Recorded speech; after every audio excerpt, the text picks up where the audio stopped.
Okay જી, આપનું નામ? રમેશભાઈ માધાભાઈ બોગરા, ગામ લીમડા. હું જનતા પાર્ટી ભાજપનો પેજ પ્રમુખ છું અને જનતા પાર્ટીનો કાર્યકર છું. અમારે આ સીટ ઉપર અમારા ગામમાંથી ઉમેદવાર જનતા પાર્ટીના ટિકિટ મળેલી છે, પણ જનતા પાર્ટીના કામ એવા છે, લોકોને ખબર છે, અને અમારો તાલુકો વિસાવદર કાયમથી વિરોધમાં હાલે એ તો જનતાને ખબર, પણ અમને એટલી ખબર પડે કે જીત પાર્ટી સત્તામાં હોય એને થોડોક સાથને સહકાર દો તો અમારા જે કામ ગામના 80% થયા ને તો 100% કામ થાય.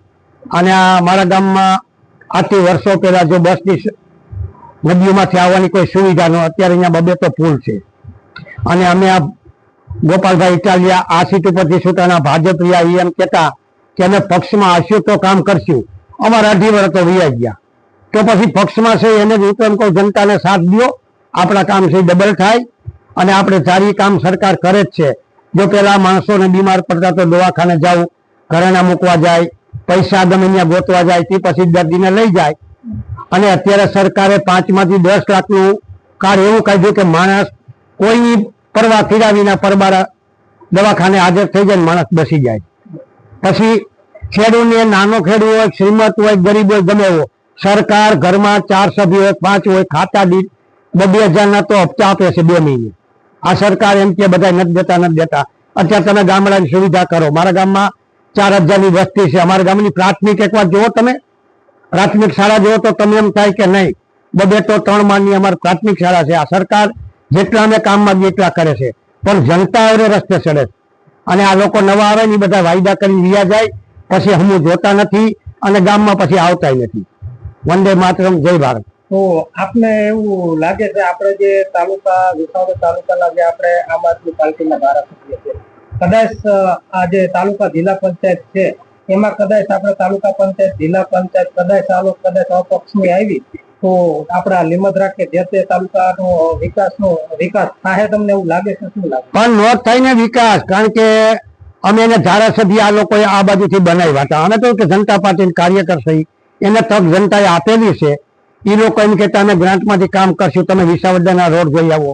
અત્યારે લીલિયાથી આ બધા લીમદ્રાના રોડ જોવો, ઇટારીથી લીમદ્રાના રોડ જોવો, ખાંભા રોડ, હજી ક્યાંય એ લોકોએ 5 રૂપિયાની ગ્રાન્ટ વાપરી નથી, ખાલી વાતો કરીને વિયા ગયા છે. હવે જનતાને બધાને ખબર પડી ગઈ કે ભાજપ સરકાર છે ને એ કહે તોય કામ કરે છે, ન હોય સત્તામાં તોય કામ કરે જનતાનું. મારું નામ રમેશભાઈ બુચુભાઈ વણાર, ગામ લીમદ્રા, તાલુકો વિસાવદર. અત્યારે અમે આ લીમદ્રા ગામની ગ્રામ પંચાયત ઓફિસ જે ભાડે રાખી છે ત્યાં અમે અત્યારે બેઠા છીએ. પત્રકાર મિત્ર અમારી પાસે ઇન્ટરવ્યુ લેવા આવ્યા છે કે આ ગામમાં આજે 8 વર્ષ ત્યાં પંચાયત ઓફિસ, ગામ સરપંચ, તાલુકા પ્રમુખ એ બધા ભાડે રાખીને બેઠા છે. કે મારું મિત્ર મારે કહેવાનું એ છે કે આ ગામમાં તો પંચાયત ઓફિસ નથી. બીજા નંબરમાં બાળ મંદિર, બાળ વાટિકા પણ છોકરાને ભણતરમાં બાળ વાટિકા પણ ભાડે રાખે.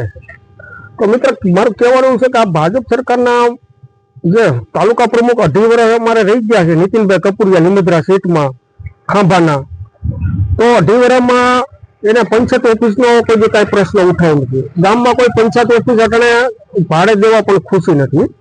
અને અત્યારે આ ભાજપવાળા લોકો એમ કે છે કે અમને મત આપો, અમે વિકાસ કર્યો. ભાઈ આ લીમદ્રા ગામનો જરાય વિકાસ થયો જ નથી. બાળ મંદિર નથી, પંચાયત ઓફિસ નથી, રોડ રસ્તા સારા નથી, તો આમાં શું વિકાસ કહેવાય? અત્યારે ભાજપવાળાને લોકોને મત લેવા ભીખ માગવી પડે, પણ છતાંય પબ્લિક વર્તી ગઈ છે. ગઈ ધારાસભામાં ગોપાલ ઇટાલિયાથી 200 મતની લીડ મળી, કેજી કિરીટભાઈની લીડ ન મળી. એટલે આ વખતે આમાં હવે કયો પક્ષ લીડ લઈ જાય? 100% ભાજપની તો લીડ નહીં જ મળી શકે.